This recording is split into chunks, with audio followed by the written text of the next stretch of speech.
it's Mrs. Pearce here, and it's the start of the summer term. I'm wondering how you're all coping with the transition from Easter break into more structured learning, and I'm hoping that you're finding all the new literacy and numeracy work and dip and do's really engaging, and that you're getting the most out of your learning at home. I've got some ideas and strategies I want to share with you about being ready to learn, but we'll look at that later on, because I was also really excited about videoing today. Seems to be so much to share with you all. First of all, a big shout out to Abe for his fantastic bug hotel.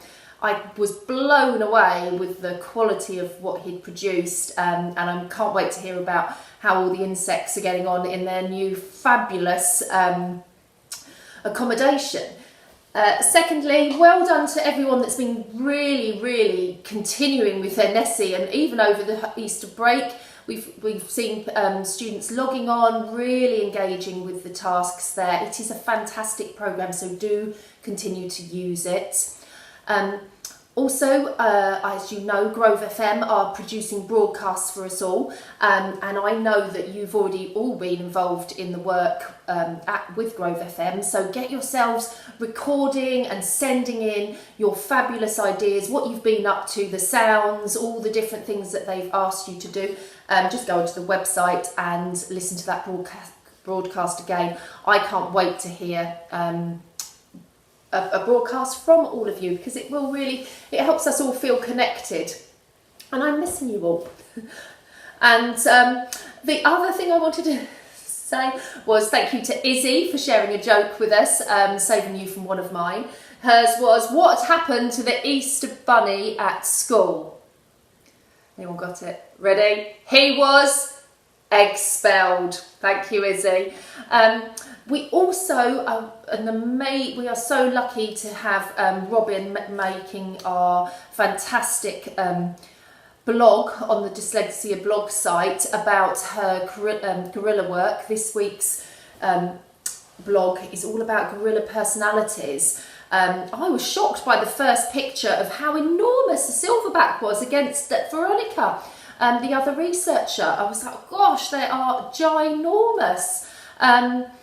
And I can't wait to go off and see whether I would be any good as a tracker in trying to identify the gorillas by their nostrils. So I'm going to try that later on. I have got one joke for Miss Weir and Robin. Why is spring a gorilla's favourite season? Because of the April showers. Get it? Oh, I know, it's a terrible one. So, as you all know, you have been set some new literacy work. I love the units that have been created. I think they really suit dyslexic learners because they allow us to really use our visualisation skills. That's when we sort of think about pictures and allows us to use the stories to create brilliant images. And what I want you to do when you listen to your teachers read the story is close your eyes and actually allow those pictures to come to your mind. Really listen to the story as many times as you like and really start to think, what do the words mean? It's like being a little bit like a word detective, trying to think, oh, I wonder what the author meant by that. And this morning I was thinking about being a word detective, and I might, listen to a phrase in the book and I will interpret it slightly differently to you. And I thought I'd show this there was a phrase that was in one of the stories, which was hair the colour of lightning. Now take a minute and think what that would mean to you. Well, I asked Miss Weir what she thought that meant, and she said dark hair with a streak of white. Whereas when I was picturing it, I thought of it was so white, her hair was so white it hurt your eyes to look at. I asked my daughter this morning and she said it was very bright and shocking. Whereas my son said spiky. Not quite a colour, but I liked that imagery. And what we're all doing is we've got a slightly different way of interpreting it, but it doesn't mean that any of us are wrong. it just means that that's what the images that it brings up, and we're trying to work out. And it's really powerful because it allows us to connect. And we call this sort of, and have an emotional response. We call this figurative language, when there's lots of metaphors and similes and personification. So that's what I really, really want you to do with your literacy, is to sort of connect. Close your eyes. Think about that. Allow those images to come. Make those connections with other things you may have listened to or read or watched. As you can see here, I'm stroking llama. This is also something that really helps me relax. You might have stress balls, you might have blue tack. I've got my worry llama. And if I'm ever worried, or if I'm doing something that's really tough, I find him really relaxing to be with. He is actually an adult stress toy. He's wonderful, isn't he? There are other ways that we can be ready to learn though, and I want you to think about those sort of deep breathing exercises that we use in class, where we, really try and close our eyes, put our hands on our laps or on our belly so we notice our breath, and breathe in. And a nice relaxed breath out, or blow all the candles out on a cake, making that breath really long. Getting ourselves into a really nice, calm state if we're worried.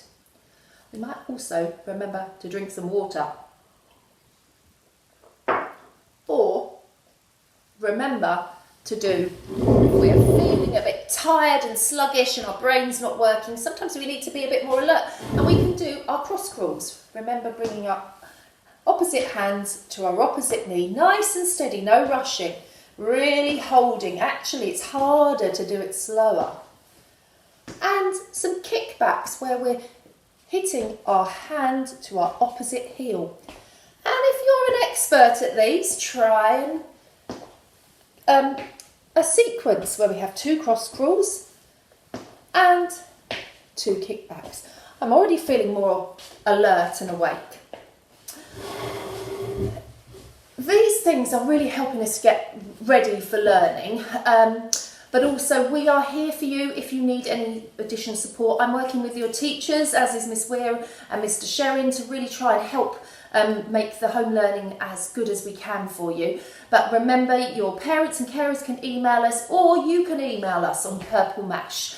There is a great tool that we'll be sending out and sending a video to you, which helps transfer text to speech, which means it reads the text for you. It's called Natural Readers, so look out for the email that's being sent to you. It's really simple to use. Even I can use it. Anyway, and well done everybody for all the things that I can see that you're already doing. Good luck with this first week back at the summer term. It's always hard to get back into learning, but I believe you can do it. Take care everyone, and I'll speak to you next week. Bye bye.